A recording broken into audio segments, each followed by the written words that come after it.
வணக்கம் உறவுகளே. இன்றைக்கி நம்ம காரைக்குடி பகுதியில் ஒரு துயரமான சம்பவம் நடந்திருக்கு. நேற்று நள்ளிரவு பார்த்திங்கன்னா சரியாக 1 மணி அளவில் நம்ம காரைக்குடிக்கும் தேவோட் ரஸ்தாவுக்கும் இடையில் உள்ள அந்த தேனாத்து பாலம் அப்படின்னு சொல்லப்படுற இடத்துல ஒரு மிகப்பெரிய விபத்து நடந்திருக்கு. தேவோட்டிலிருந்து காரைக்குடி நோக்கி வந்த ஒரு பால் வண்டி தேவோட் ரஸ்தா அருகில் உள்ள தேனாத்து பாலம் அப்படிங்கிற இடத்துல உள்ள வளைவு கிடக்கும்போது எதிர்வார விதமாக நிலை தடுமாறி கீழே கவிழ்ந்து எதிரே வந்த பேருந்தில் மோதிருக்கு. இந்த விபத்தில் பார்த்திங்கன்னா பால்வண்டியில் பயணம் செஞ்ச அந்த 3 பேர் மற்றும் பேருந்தில் பயணம் செய்த ஒருவர் உட்பட 4 பேர் சம்பவ இடத்திலேயே உயிரிழந்ததாக சொல்லப்படுகிறது.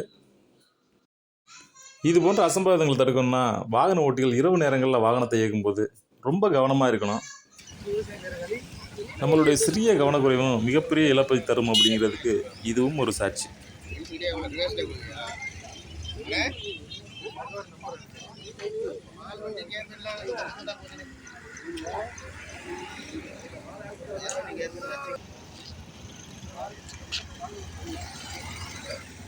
நானே இதை பற்றி எத்தனை மணிக்கு போகிறேன்.